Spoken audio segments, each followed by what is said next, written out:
বিয়ের আগে যে ছেলে আপনাকে এক জায়গায় নিয়ে আপনার সাথে জোর জবরদস্তি করেছে। আমি মামলা করার কথা বলছি। হ্যাঁ, তো তৎক্ষণিক আমাকে বিয়ের প্রস্তাব দিছে।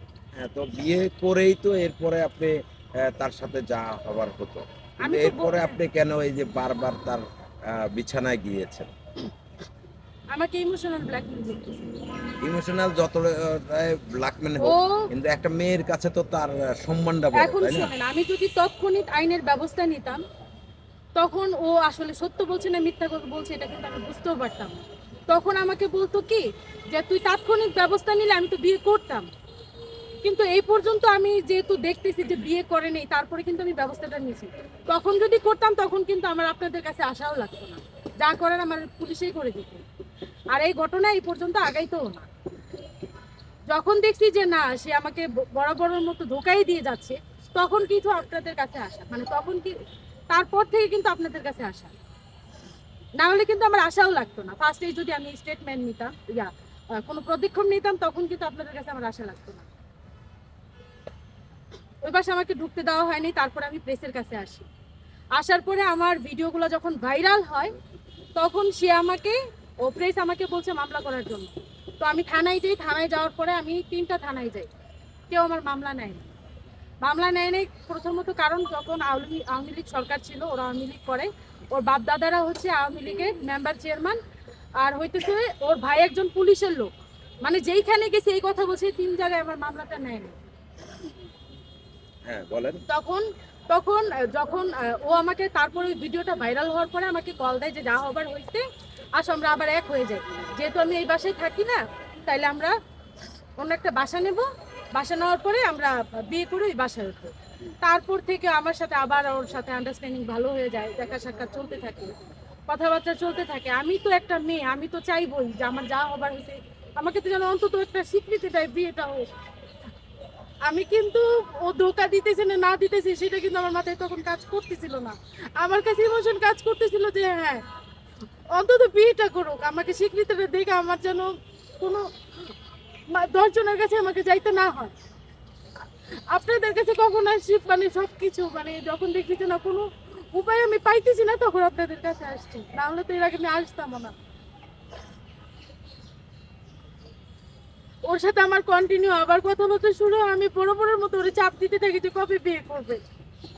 আপনার এটা হচ্ছে আগস্ট মাসের 26 তারিখে আমার সাথে যখন দেখা করতে আসে, পরে আমি আমাকে বাইকে উঠায়, বাইকে ওঠার পরে ওর বাইকে আমার সাথে বিয়ের কথা বলে আবারও বাইকের ভিতরে ও আমার সাথে হস্তদস্তি করে আমার গায়ে হাত তোলে। আমার গায়ে হাত তোলার পরে পরে আমি চিল্লাচিল্লি করে আমাকে বলতেছে তোর আজকে মাইরে ফেলবো। আমি প্রচুর পরিমাণে ভয় পেয়ে যাই, ভয়টা পাওয়ার পর আমি চিল্লাচিল্লি করি। তারপরে আপনার থানার সামনে, কাঁচা থানার সামনে আপনার আওয়ামী লীগের কাউন্সিলের অফিস, এটা বন্ধই থাকে, ওখানে কিছু লোক ছেলেপেলেরা ছিল, ওরা এসে আমাকে ধরে, বাইকের সামনে এসে আমাদের আটকায়। আমি অনেক দূর থেকে আমি চিল্লাচিল্লি করতেছিলাম, কেউ আমার সামনে আসেনি। পরে ওই ছেলেপেলেগুলো এসে বাইকটা থামানোর পরে আমাদেরকে আপনার কাউন্সিলর অফিসে বসায়, তখন তালা মারা ছিল। আমাদের দেখে অফিসটা খুলে ওখানে বসায়, বলতেছে এখানে তো বসার নিয়ম নাই, আপনি যখন চিল্লাচিল্লি করতেছেন আপনাকে এখানে নিয়ে আসছি। পরে আমি ভাইকে বলি ভাই এরকম এরকম ঘটনা, ও আমার সাথে 1টা বছর ধরে আমার সাথে এরকম করতেছে। তারপরে ও বলে, রেজাকে বলে যে যেহেতু এতদিন ধরে সম্পর্ক ওর সাথে এরকম করতেছেন, তাহলে আপনি কি বিয়ে করবেন।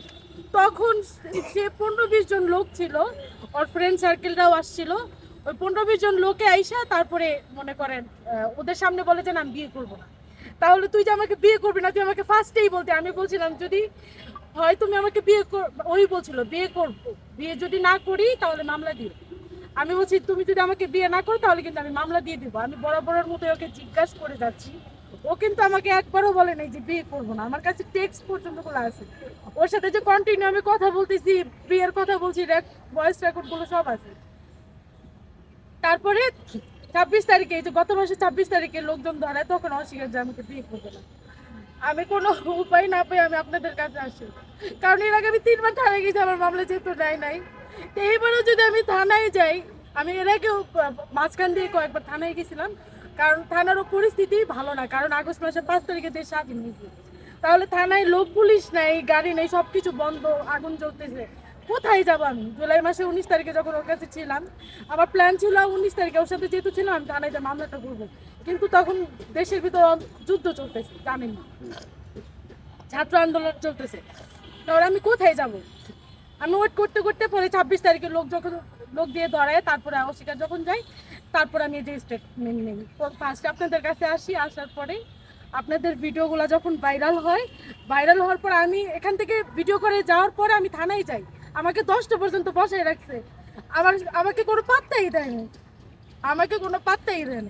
আমি বলছি আগের বারও আসছিলাম আওয়ামী লীগ করে দেখে আমার মামলা নাই, ওনারা মনে হয় কয়েকজন মনে হয় আওয়ামী লীগ করে, আমার সাথে মানে তেমন একটা পাত্তা দেয়নি, গুরুত্ব দেয়নি। তারপর পরের দিন আমি আবার যাই, আমার ভিডিওটা অলরেডি পুরো ভাইরাল হয়ে গেছে আপনাদের কাছে আসার পর।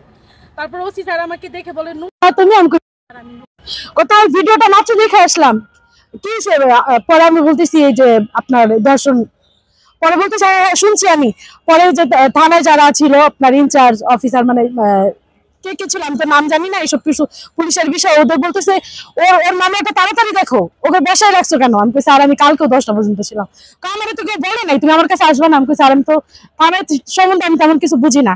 তারপরে আপনার আমার ভিডিওটা ভাইরাল হওয়ার পরে আমার তাড়াতাড়ি আমার মামলা কার্যকর হয়, মামলা নেয় তারা।